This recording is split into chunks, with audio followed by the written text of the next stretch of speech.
Hello everyone. अच्छा बच्चे, हमने सेक्शन 64 सबसेक्शन 1 क्लॉज 4 हमने शुरू किया था और इसमें ना अब लास्ट पार्ट जो हमारा रहता है थोड़ा सा समझने वाला है। ध्यान से बेटा मेरी बात सुननी है, देखना। पहले एक रीडिंग मार लेते हैं। Where the asset transferred by an individual to his or her spouse are invested by the transferee यानी spouse in the business, proportionate income arising from such investment is to be included in the total income of the transferer। मैं आपको बेटा समझाता हूं, ये आओ मेरे साथ साथ देखो। अच्छा, अज्यूम करो अब मिस्टर ए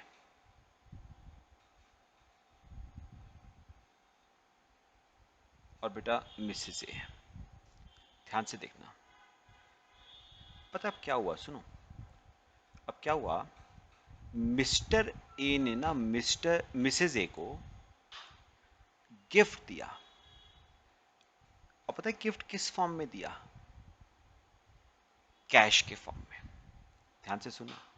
मिस्टर ए ने, हस्बैंड ने वाइफ को गिफ्ट दिया कैश के फॉर्म में। ठीक है। अच्छा, अज्यूम करके चलो एक काम करते हैं। सपोज 10 लाख रुपीस का गिफ्ट दिया है कैश के फॉर्म में। ठीक है। अब क्या हुआ, अब मिसेज ए का अपना एक बिजनेस था, बुटीक का। मिसेज ए का अपना एक बुटीक बिजनेस था। मिसेज ए ने क्या करा, मिस्टर ए ने ये जो कैश दिया था ना 10 लाख का, ये पैसा उस बिजनेस में क्या कर दिया, इन्वेस्ट। ये पैसा उस बिजनेस में क्या कर दिया बेटा, इन्वेस्ट। सुनो, अब पता है कितना पैसा इन्वेस्ट किया है?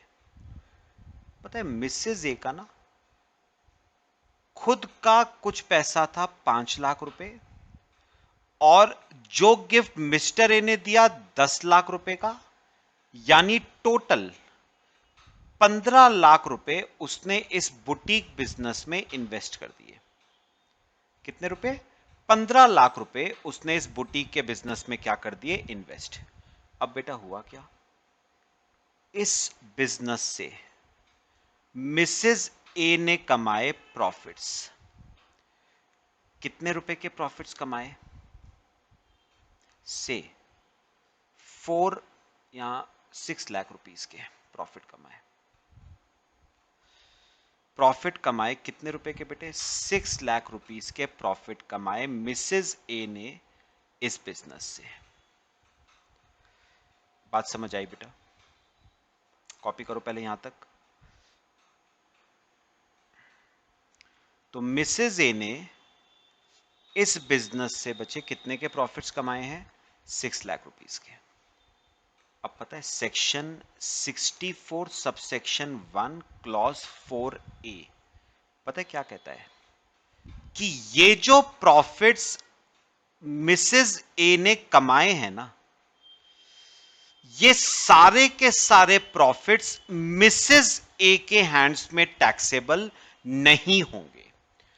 उसने कहा इन प्रॉफिट्स में से proportionate profits would be taxable in the hands of mister A. Proportionate profits का मतलब those profits which are attributable to the amount invested in the business out of gift given by Mr. A। मेरी बात सुनो, मेरी एक बात सुनना, बात समझना। मेरे को एक बात बताओ, सिंपल बात, सिंपल बात। चलो मैं और इजी करता हूं।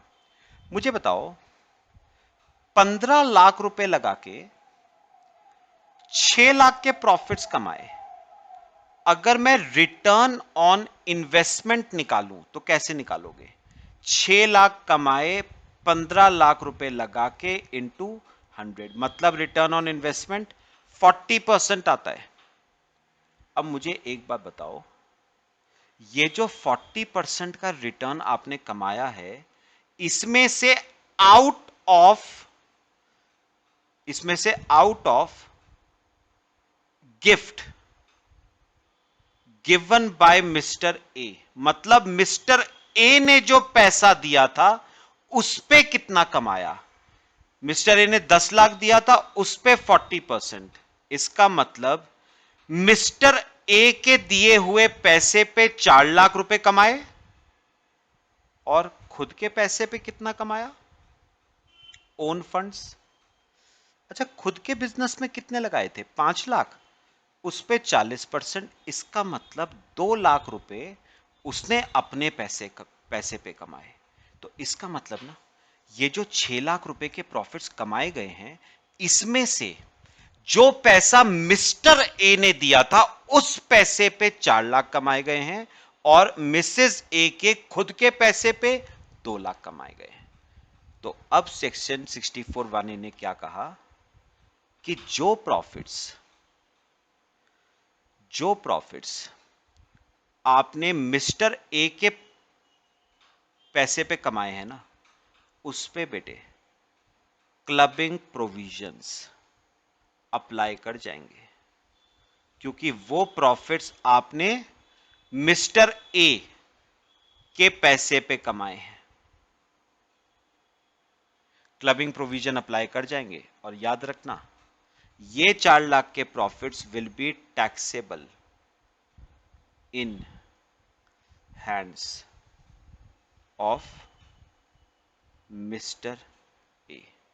हां, ये 2 लाख रुपए आपने अपने पैसे पे कमाए हैं, तो इस पे क्लबिंग प्रोविजन अप्लाई नहीं होंगे और ये टैक्सेबल होगा in hands of Mrs A. तो जो प्रोपोर्शनेट प्रॉफिट्स आपने मिस्टर ए के पैसे पे कमाए हैं, क्लबिंग प्रोविजन अप्लाई कर जाएंगे, पैसा टैक्सेबल हो जाएगा, प्रॉफिट्स टैक्सेबल हो जाएंगे ए के हैंड्स में। लेकिन जो प्रॉफिट्स आपने अपने पैसे पे कमाए हैं, उस पे क्लबिंग प्रोविजन अप्लाई करने का मतलब ही नहीं उठता। तो इस केस में टैक्सेबिलिटी किसके हैंड्स में आएगी बेटे, मिसेस ए के हैंड्स में। यह आपका केस था। अब मैं आपको इसका एक क्वेश्चन कराऊंगा। एक बात मैं खैर इसमें और बता दूं, बड़ी काम की बात बताने वाला हूं बेटा आपको।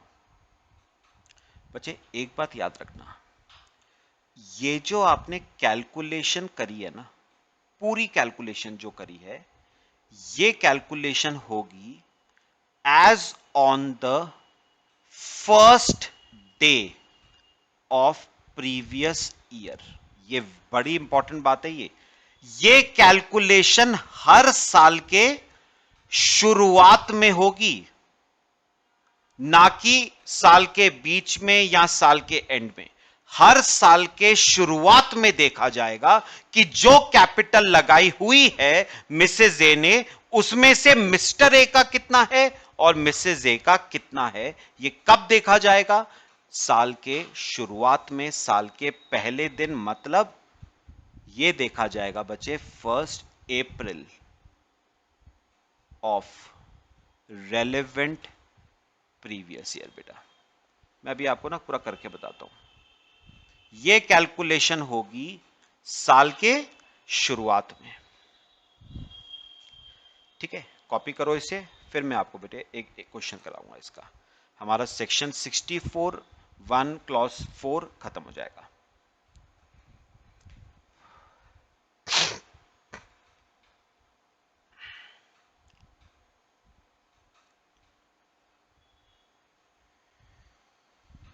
कॉपी कर लो। चलो करें एक क्वेश्चन। देखो बेटा, ये मैंने आपको ना आपके नोट्स में क्वेश्चन दे रखा है, एग्जांपल देखो, ध्यान से देखना है बेटा। Mister Vaibhav started a proprietary business on 1st April 18 with a capital of 5 lakh। मेरी बात सुनना जो मैं कहूंगा अभी, यहां पर नीचे आओ, प्रॉपर ट्रीटमेंट बताऊंगा आपको, तो ध्यान से सुनिए मेरी बात। ये देखो,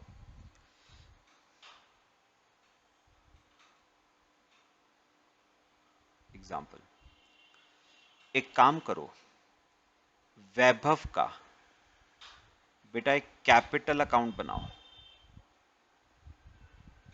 कौन से ईयर का? फाइनेंशियल ईयर 18-19 का एक कैपिटल अकाउंट बनाओ। ठीक है, अब सुनो, उसने 1 अप्रैल 18 को बिजनेस शुरू करा है, इसका मतलब ओपनिंग बैलेंस 0 है ना? तो बताओगे ये जो 5 लाख है ये क्या है बेटा? ये जो 5 लाख है ये बेटा फिर क्या होगी?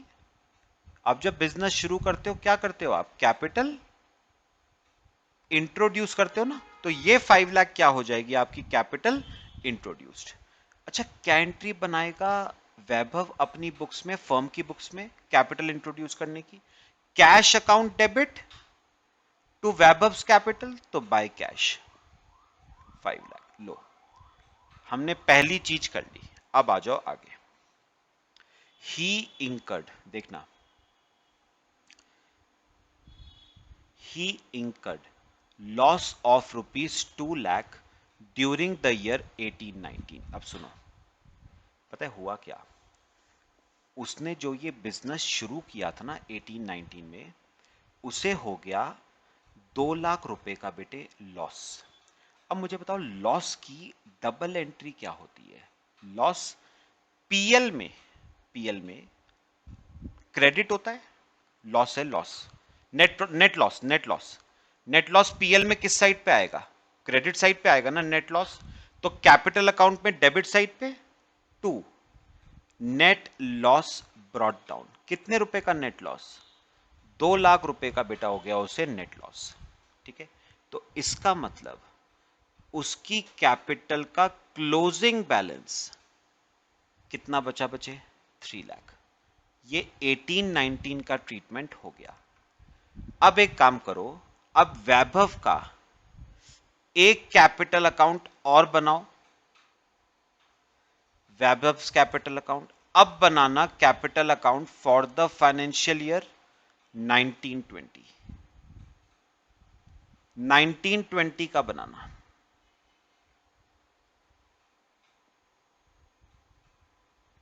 1920 का सबसे पहले बताओ 1 अप्रैल 19 को, ध्यान से, बैलेंस क्या होगा? Brought down. कितना था पिछले साल का क्लोजिंग? 3 लाख। ये 3 लाख इस साल का क्या बनेगा? ओपनिंग। लो 3 लाख पक्का। अब पढ़ते हैं आगे क्या हुआ। सुनो बेटा, अब पता है मुझे आगे क्या हुआ? To overcome financial position, his wife Mrs Vaishali, a software engineer, gave a gift of rupees 5 lakh on 1st April 19, which was immediately invested in the business by Mr. वैभव। अब सुनो मेरी बात बेटा, अब हुआ क्या? उसकी जो वाइफ थी ना, मिसेस विशाली, उसने वैभव को 5 लाख रुपए का बेटा गिफ्ट दिया। मेरी बात सुनना, मैं यहां पर लिख रहा हूं, आप लोग मत लिखना। मिसेस वैशाली ने वैभव को कितने रुपए का गिफ्ट दिया? 5 लाख का। डेट इंपॉर्टेंट है, ऑन 1 अप्रैल 19, मतलब साल के शुरुआत में गिफ्ट दिया है। और वैभव ने यह पैसा बिजनेस में इंट्रोड्यूस कर दिया एज कैपिटल। बात बताओ, समझ आई सबको? तो फिर से, कौन सी डेट को दिया था ये पैसा? 5 लाख रुपए 1 अप्रैल को। तो 1 अप्रैल 19 फिर से कैपिटल इंट्रोड्यूस करी बाय कैश 5 लाख रुपए। बात समझ आई बेटा सबको? चलो, अभी ना मैं आगे का ट्रीटमेंट नहीं कर रहा हूं, मैं बुक्स को ना 1 अप्रैल 19 को ही क्लोज कर रहा हूं। टू बैलेंस कैरिड डाउन, कितनी आ गया कैपिटल का बैलेंस? 8 लाख। मैंने कहा था ना आपको एक बात, क्लबिंग की कैलकुलेशन, ये जो कैलकुलेशन आप करोगे ये साल के पहले दिन होती है, इसीलिए मैंने 1 अप्रैल को कैपिटल अकाउंट क्लोज कर लिया है मैंने। हम कैलकुलेशन साल के स्टार्टिंग में करते हैं, तो आगे की सिचुएशन का हमें कोई मतलब नहीं है, ठीक है। चलो अब मुझे एक बात बताना, क्वेश्चन पढ़ो। अब आगे आगे क्वेश्चन पढ़ोगे जरा बेटा। अब देखो, he earned profits of ₹4 lakh during the year 1920।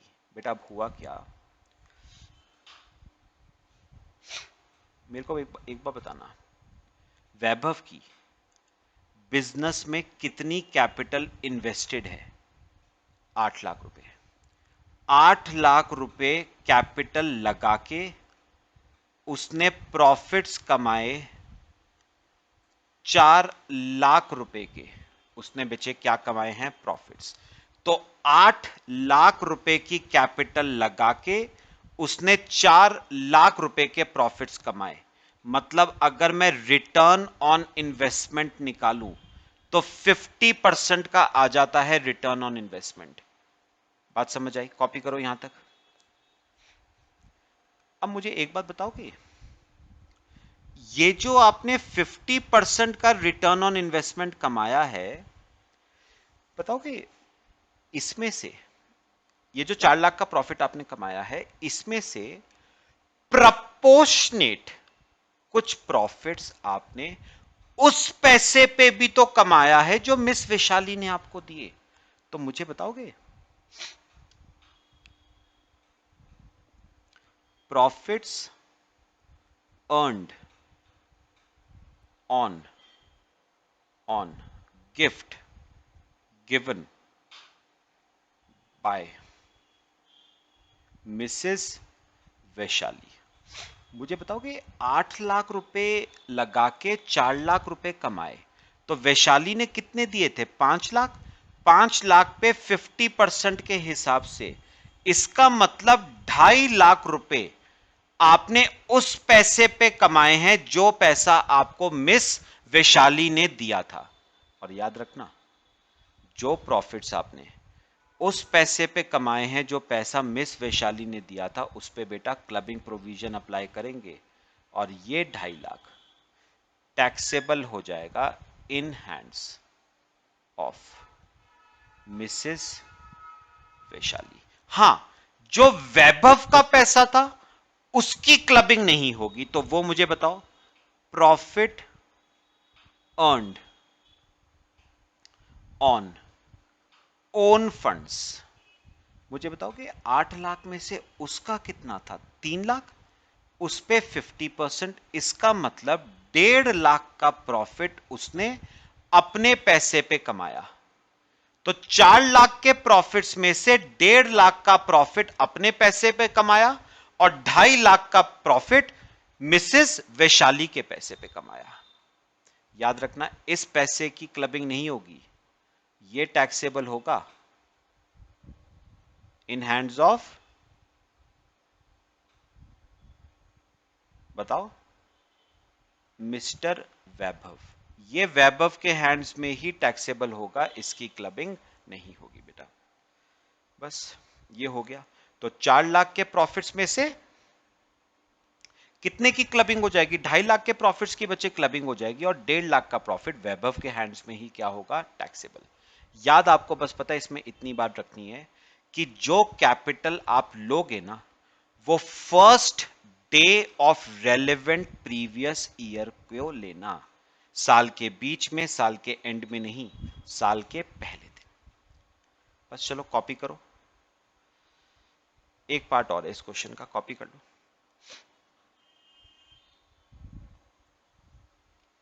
Copy कर लो बेटा। देखिए अब सेकंड पार्ट क्या है बेटा। सेकंड पार्ट में उसने क्या कहा है, ये तो हो गया, compute the amount to be clubbed in the hands of Mrs Vaishali. तो कितना अमाउंट क्लब हो रहा है बताओ? 2.5 लाख रुपए वैशाली के हैंड्स में क्या हो जाएगा? क्लब। फिर देखो, अब ध्यान से, if Mrs Vaishali gave the amount as loan, what amount would be clubbed? अब पता है उसने क्या कहा है, सोचना सोचना। अब उसने कहा है बी पार्ट में, सुनो, अब उसने बी पार्ट में कहा है कि अज्यूम करो कि वैशाली ने ये पैसा वैभव को, ये पैसा वैभव को एज गिफ्ट नहीं दिया है, बल्कि ये पैसा एज लोन दिया है। बात समझ आई बेटा सबको? अच्छा मैं आपसे एक बात बोलूं, देखो लॉजिकल बात है बेटा ये, आपको एक बात याद, पता है एक बात पता होनी चाहिए, क्लबिंग का प्रोविजन ना लोन के केस में बेटा अप्लाई नहीं होता है। अब एक बार मेरे को बताओ, आप बिजनेस में पैसा तो बैंक से लोन लेके भी निकालते हो, तो बैंक के हाथ में क्लबिंग हो जाएगी क्या इनकम की बेटे? लोन के केस में नहीं होती है क्लबिंग। भाई लोन की तो कल को आप क्या करोगे, रीपेमेंट करोगे। गवर्नमेंट को दिक्कत गिफ्ट से होती है, क्यों? क्योंकि गिफ्ट की बेटा रीपेमेंट नहीं होती है, तो लोग गिफ्ट को as a diversion of income use करते हैं, जबकि लोन की क्योंकि रीपेमेंट होती है, भाई आज दूंगा तो कल को वापस भी तो मिल जाएगा, तो लोन के केस में ना आप इनकम को बच्चे डाइवर्ट नहीं कर पाते। यानी पता है, लोन अगर देती है ना वैशाली वैभव को, तो एक बात याद रखना, इस लोन की क्योंकि रीपेमेंट होती है, तो no clubbing provisions, clubbing provisions apply नहीं करेंगे। और इनकम बताओ किसके हैंड में टैक्सेबल होगी? वैभव के हैंड्स में। Entire profits will be taxable in hands of वैभव। तो सारा का सारा प्रॉफिट बताओ बेटा किसके हैंड में टैक्सेबल हो जाएगा? वैभव के हैंड्स में, अगर ये पैसा एज अ गिफ्ट नहीं दिया गया बल्कि एज अ लोन दिया गया है, क्योंकि क्लबिंग प्रोविजन लोन के केस में अप्लाई नहीं होते हैं, गिफ्ट के केस में अप्लाई होते हैं। गवर्नमेंट को दिक्कत हमेशा गिफ्ट से है, क्यों? क्योंकि गिफ्ट की रीपेमेंट नहीं होती है, इसीलिए लोग गिफ्ट को यूज करते हैं in order to divert their income, जबकि लोन की रीपेमेंट होती है, और क्योंकि लोन की रीपेमेंट होती है इसको आप यूज नहीं कर सकते in order to divert your income.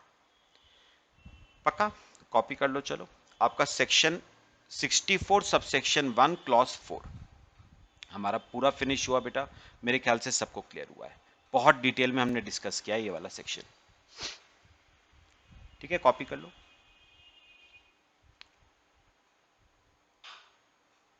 चलो बच्चे, बाकी हम नेक्स्ट क्लास में डिस्कस करते हैं। Till then thank you.